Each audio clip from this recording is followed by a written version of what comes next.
बच्चों, आज हम पृथ्वी हमारा आवास पाठ 1 सौर मंडल में पृथ्वी के पाठ के बारे में अध्ययन करेंगे। सूर्यास्त के बाद आकाश को देखना कितना अच्छा लगता है।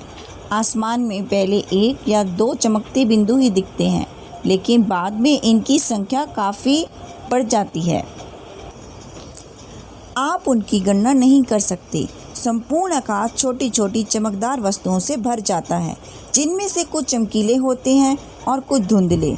ऐसा प्रतीत होता है मानो आकाश में हीरे जड़े हों। इनमें से कुछ टिमटिमाते प्रतीत होते हैं, लेकिन अगर आपको ध्यान से देखेंगे तो आप पाएंगे कि इनमें से कुछ की टिमटिमाहट अन्य से अलग है। ये बिना किसी टिमटिमाहट के चंद्रमा के समान चमकते हैं। इन चमकीली वस्तुओं के साथ आप लगभग प्रतिदिन चंद्रमा को भी देखते हैं। यह अलग अलग समय पर अलग अलग आकार तथा अलग स्थितियों में दिखाई पड़ता है।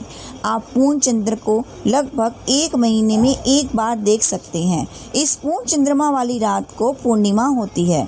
15 दिन के बाद आप इसे नहीं देख सकते। यह नए चंद्रमा की रात्रि या अमावस्या होती है।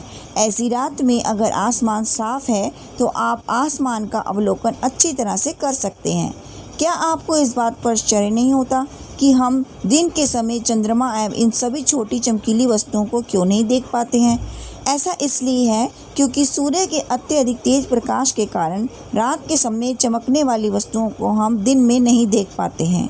सूर्य, चंद्रमा तथा वे सभी वस्तुएं जो रात के समय आसमान में चमकती हैं, खगोलीय पिंड कहलाती हैं। कुछ खगोलीय पिंड बड़े आकार वाले तथा गर्म होते हैं। ये गैसों से बने होते हैं। इनके पास इतनी ऊष्मा तथा प्रकाश होता है जिसे वह बहुत बड़ी मात्रा में उत्सर्जित करते हैं।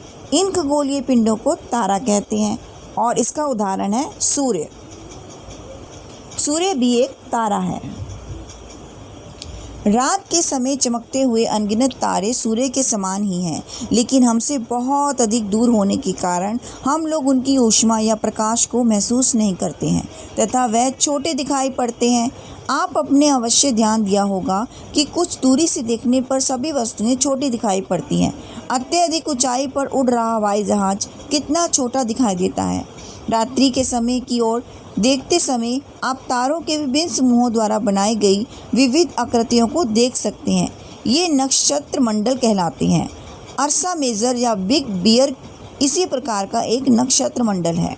बहुत आसानी से पहचान में आने वाले नक्षत्र मंडल हैं। सप्तऋषि यह 7 तारों का समूह है जो कि नक्षत्र मंडल अर्सा मेजर का भाग है। अपने परिवार या पड़ोस में किसी बड़े व्यक्ति से कहिए कि वह आपको आसमान में और अधिक तारों, ग्रहों तथा नक्षत्र मंडल को दिखाए। प्राचीन समय में लोग रात्रि में दिशा का निर्धारण तारों की सहायता से करते थे। उत्तरी तारा उत्तर दिशा की ओर बताता है। इसे ध्रुव तारा भी कहा जाता है। यह आसमान में हमेशा एक ही स्थान पर रहता है। हम सप्तऋषि की सहायता से ध्रुव तारे की स्थिति को जान सकते हैं।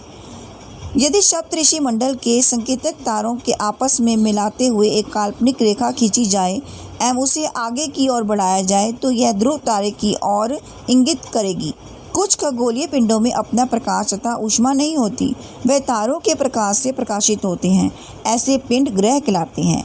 ग्रह जिसे अंग्रेजी में प्लैनेट्स कहते हैं, ग्रीक भाषा के प्लैनेटाइट शब्द से बना है, जिसका अर्थ होता है प्रारंभिक अर्थात चारों ओर घूमने वाले। पृथ्वी जिस पर हम रहते हैं एक ग्रह है।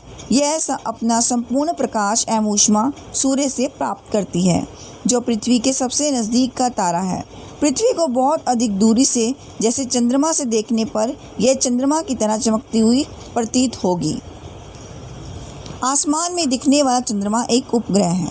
यह हमारी पृथ्वी का सहचर है तथा इसके चारों ओर चक्कर लगाता है।